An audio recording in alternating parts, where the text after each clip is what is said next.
এই জনপদটির নাম খাগড়াছড়ি। এখানে মেঘ নেমে আসে মানুষের উঠানে, যেখানে বাঙালি আর পাহাড়ি শত শত বছর ধরে একই নদীর পানি খেয়ে বেঁচে আছে। পাহাড় শুধু প্রকৃতির নাম নয়, পাহাড় মানে ইতিহাস, সংগ্রাম, সহাবস্থান, যেখানে মুসলিম, হিন্দু ও বৌদ্ধ সম্প্রদায়ের মানুষের শেষ বিশ্রামস্থল একই প্রাঙ্গণে পাশাপাশি গড়ে উঠেছে। আর সেই পাহাড়ের বুকেই জন্ম নেয় কিছু মানুষ, যারা পাহাড়কে শুধু দেখেন না, পাহাড়ের দায়িত্ব নেন।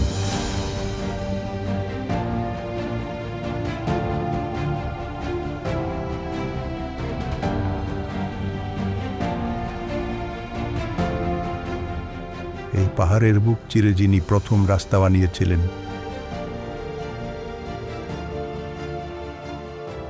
যিনি জেল খেটেও পাহাড়ের মানুষের জন্য ফিরে এসেছেন, তার নাম আব্দুল ওয়াদুদ ভূঁইয়া।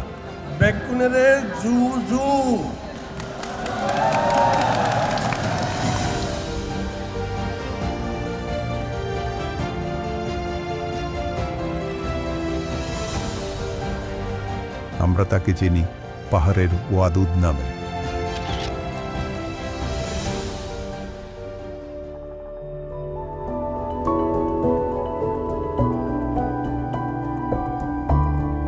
নাইনের ছাত্র অবস্থায় আমি যখন দেখলাম স্কুলের বাচ্চারা যখন বাসে করে আসে, হাফ বাটার জন্য তাদেরকে স্কুলে আনতো না, উঠাতো না। দেখা যাচ্ছে বিভিন্ন সময় স্কুলের ছেলেদেরকে টর্চার করতো। তখন একদিন দেখলাম আমাদের 4-5টা ছেলে আহত হয়ে আসলো। এটা দেখে আমি নিজেকে স্থির রাখতে পারিনি। ওরা ছাত্রদের কাছে কান্নাকাটি করতেছিল। ওইখান থেকে বাস ড্রাইভারকে ধরে বাস চালায়া স্কুল ক্যাম্পাসে 2-3টা বাস আয়না আটক করে ফেললাম। সমাধা করো, তারপরে বাস দিয়ে যাবো। তৎকালীন পলিটিক্যাল লোক যারা ছিল তারাও বাস মালিকদের পক্ষ নিয়ে নিল। তখন এক পর্যায়ে শ্রমিক, বাস মালিক এবং রাজনৈতিক ব্যক্তিদের সাথে আমাদের একটা ফাইট হয়ে গেল। এই অবস্থা আমাকে অ্যারেস্ট করালো।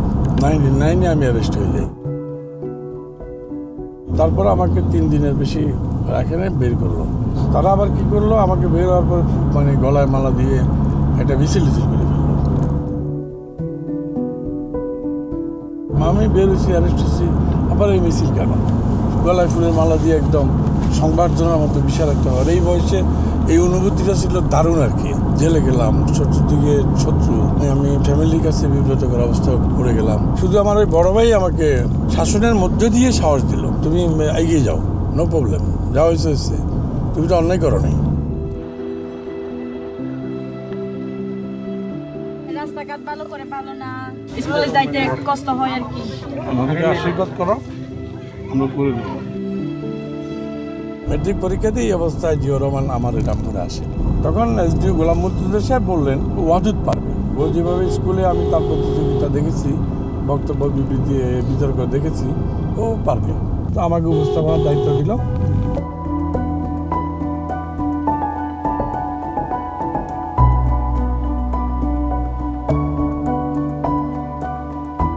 তৎকালীন সময় মানপত্র দেওয়া হতো, মানপত্র লেখা হচ্ছে, মানপত্রের ড্রাফট করা হচ্ছে। আমি যেহেতু একটা জায়গা পেয়ে গেলাম, আমি ইন্টারফেয়ার করলাম। এই মানপত্রে যেন একটা দাবি থাকে, আমাদের ট্রান্সপোর্ট প্রবলেম যেন বিআরটিসি বাস দেন, আর হলো রামগড়ে একটা কলেজ যেন দাবি থাকে।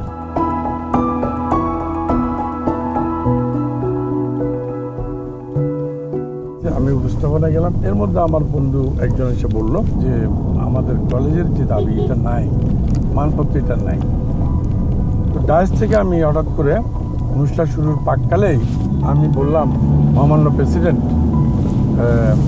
সম্বোধন ইত্যাদি করে আমি বললাম, মাফ করবেন, আমি একটা কথা বলতে চাই, আমরা এই এলাকায় একটা কলেজ চাই। অনুষ্ঠান শুরুই হয়নি, শুরুতেই আমি বললাম কলেজ চাই। প্রেসিডেন্ট সিট থেকে উঠে আসলেন, কিন্তু উঠে আমার দিকে রওনা দিলেন। সমস্ত অডিয়েন্স স্তব্ধ, প্রশাসন নির্বাক, ভয় অস্থির, কার চাকরি যায় কি হয়। আমি ভয় পাচ্ছি, আবার পাচ্ছিও না। আমার দিকে এগিয়ে এসে আমাকে আলতো করে ডায়াস থেকে সরিয়ে দিয়ে উনি ডায়াসের মাইক হাতে তুলে নিলেন। তুলে নিয়ে উনি বললেন, সাবাস, আমি এই ধরনের তরুণ, আগামী দিনে এই ধরনের তরুণদেরকেই চাই, যারা মানুষের কথা বলবে, ওনাদের স্টাইলে বলতেছে, মানুষের কথা বলবে, এলাকার উন্নয়নের কথা বলবে, মানুষের হৃদয়ের কথা তুলে ধরবে প্রশাসনের কাছে। আমি অত্যন্ত খুশি আছি, আপনাদেরকে আশ্বস্ত করতে চাই এই ক্ষুদে উপস্থাপকের দাবি আমি পূরণ করলাম। আগামী 3 মাসের মধ্যে এসডি সাহেব আপনি কলেজের ব্যবস্থা করবেন, এই কলেজ এই সেশনের ছেলেরাই পড়বে এবং সে ব্যবস্থা করবেন, এবং আমি এই কলেজে সে উদ্বোধন করব। রাষ্ট্রপতি জিয়াউর রহমান সাহেব আমাদেরকে কলেজ দিল। অদূত ভূঁইয়া তখন ছাত্রনেতা ছিল, তারই নেতৃত্বে আমরা রামবর কলেজটাকে সুন্দরভাবে গড়ে তুললাম।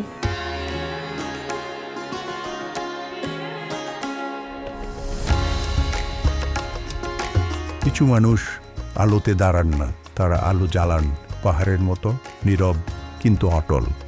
আজকে 18 বছর পরে এই কলেজে আসার আমার সুযোগ হয়েছে। আমি আসলে তোমাদেরকে দেখতে আসছি, যেহেতু এই কলেজটা আমার হাত দিয়ে হয়েছে। এদিকে সব জংলা ছিল, জমি ছিল, নিরাপদ ছিল না।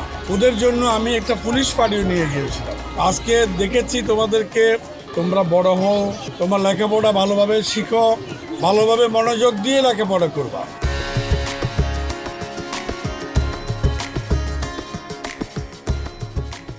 যখন আমরা বিশ্ববিদ্যালয়ে ভর্তি হই, অদূত ভূঁইয়া ছিলেন রামগড়ের নেতা।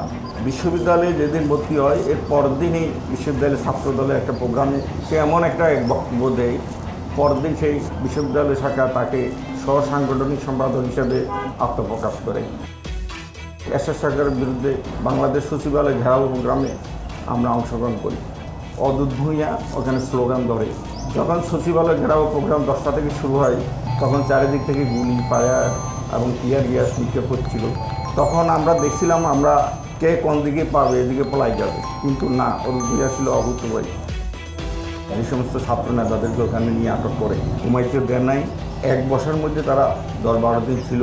একজন গোয়েন্দা ছিল, গোয়েন্দার আপত্তি ছিল ওকে ছাড়া যাবে না। ও গতকাল অনুষ্ঠানের মধ্যে সবচেয়ে সক্রিয় ছিল। সেই 10-12 দিন পরে সে রামগড়ে আসে অদূত ভূঁইয়া।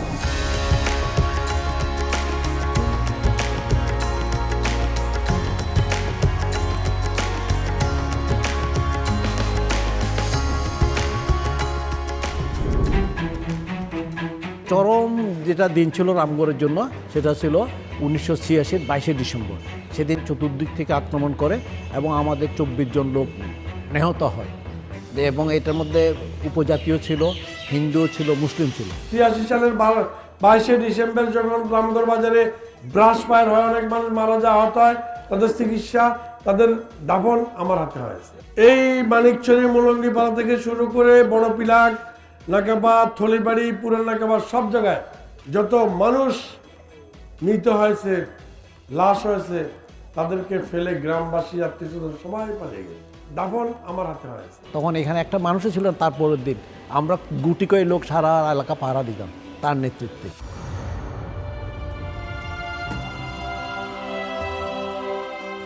অদূত ভূঁইয়া একজন রাজনীতিবিদ নন শুধু, তিনি উঠে এসেছেন মাঠ থেকে, মানুষের ভেতর থেকে।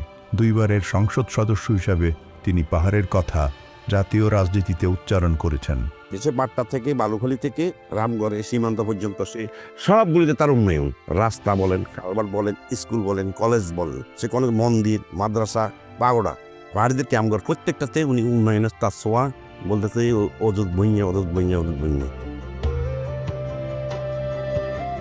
সাজেক আমাদের যেটাকে বলে বাংলার দার্জিলিং, সে সাজেকের জন্ম কিন্তু অদূত ভূঁইয়ার হাত ধরে। শত মসজিদ, মন্দির, কিয়াং, বিহার, রাস্তাঘাট সবই কিন্তু অদূত ভূঁইয়ার হাত ধরে সৃষ্টি হয়েছে। গত 16 বা 17 বছরে কোনো উন্নয়ন আর হয় নাই খাগড়াছড়িতে। মূলত পার্বত্য উন্নয়ন বোর্ডের ইতিহাসে একটি মাইলফলক। প্রথমবার একজন বেসরকারি চেয়ারম্যান সেই দায়িত্ব পেয়েছিলেন অদূত ভূঁইয়া। ধরেন এখানে রিসেন্ট জনা বের করেছে, আলুটিলায় কাজ করেছে। এখন এই শহরে যারা আসে তারা কিন্তু আপনাদের টমটমেই চড়ে, ইজি বাইকে চড়ে, পান দোকানে পান খায়, আপনাদেরকে ভাড়া দেয়, ভাতের দোকানে ভাত খায়, হোটেলে থাকে। আপনার সাজেকের গাড়িতে যেগুলো হলো মহেন্দ্র, ওগুলোতে করে সাজেক যায়। তাহলে দেখেন কতজনে পয়সা পাচ্ছে, তাহলে কি কর্মসংস্থান হচ্ছে, চাকরির একটা ব্যবস্থা হচ্ছে। সেই জন্য ট্যুরিস্টকে আনতে হবে এবং এই জেলাকে পর্যটনমুখী করতে হবে।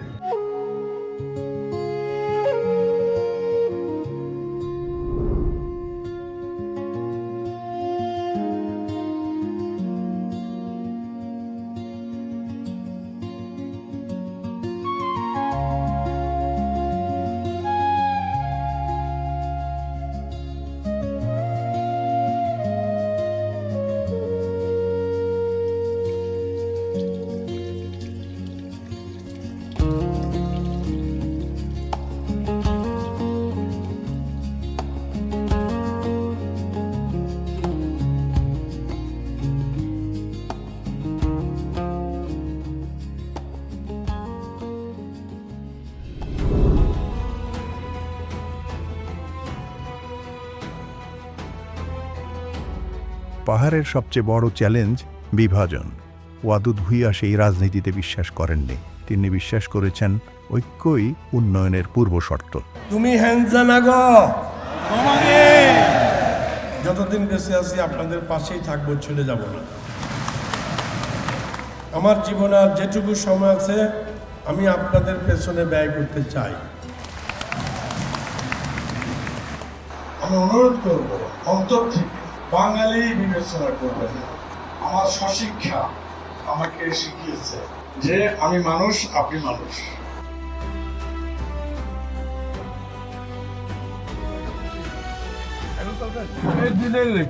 বরাবর চেয়ারম্যান বিশেষ সাহায্য সহযোগিতা এগুলো কি কি চান এটা দেওয়ার জন্য অনুরোধ করা গেল। যে ধর্মের হোক, যে বর্ণের হোক, আমি মনে করি সবাই আল্লাহর সৃষ্টি, ঈশ্বরের সৃষ্টি, ভগবানের সৃষ্টি। আমরা সবাই মানুষ, এখানে কোনো পার্থক্য নাই। আপনি চাকমার ঘরে আপনি জন্ম হয়েছে দেখে আপনি চাকমা, আমি বাঙালি ঘরে আমার জন্ম হয়েছে দেখে আমি বাঙালি। আপনি কি জন্মের আগে কাউকে বলতে পারছেন আমাকে এই খ্রিস্টানের ঘরে অথবা আমাকে চাকমার ঘরে জন্ম দাও?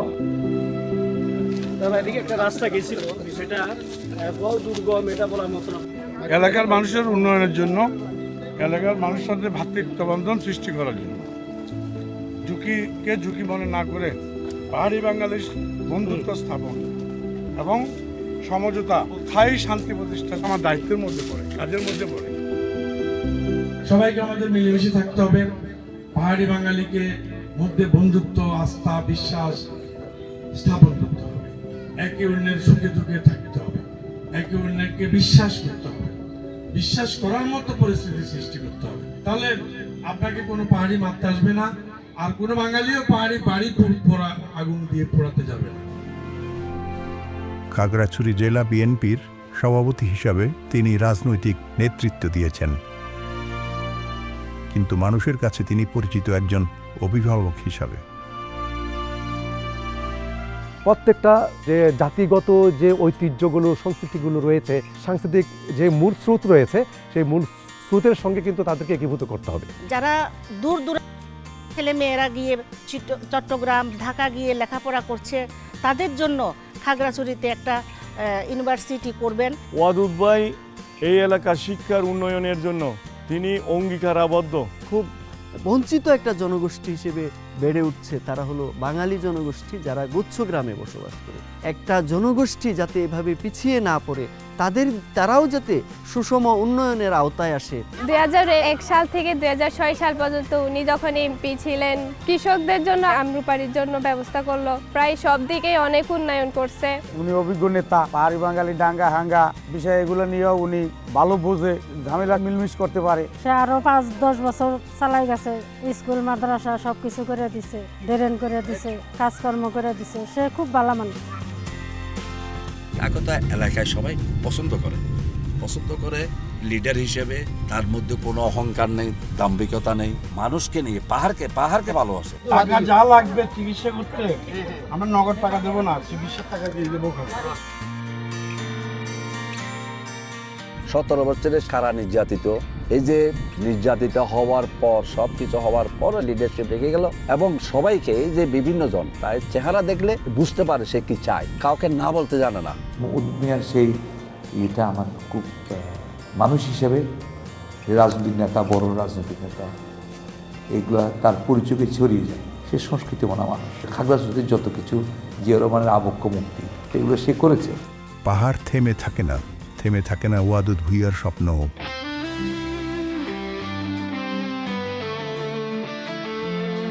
পানছড়ি, মাটিরাঙ্গা, রামগড়, দিঘিনালা, মহালছড়ি, প্রতিটি উপজেলায় তার হাতের ছোঁয়ায় জেগে উঠল নতুন সম্ভাবনা।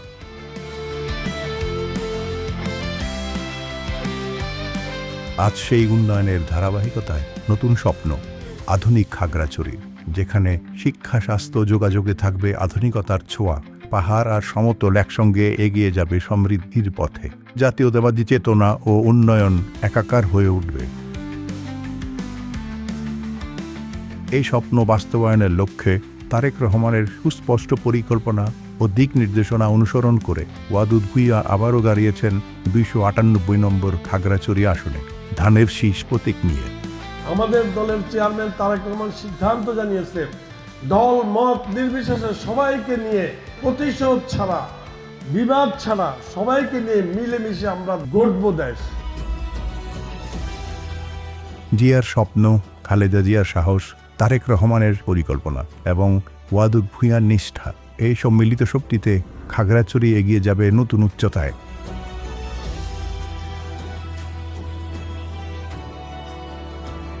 আসুন হাতে হাত রেখে করে তুলি সেই সোনালী ভবিষ্যৎ।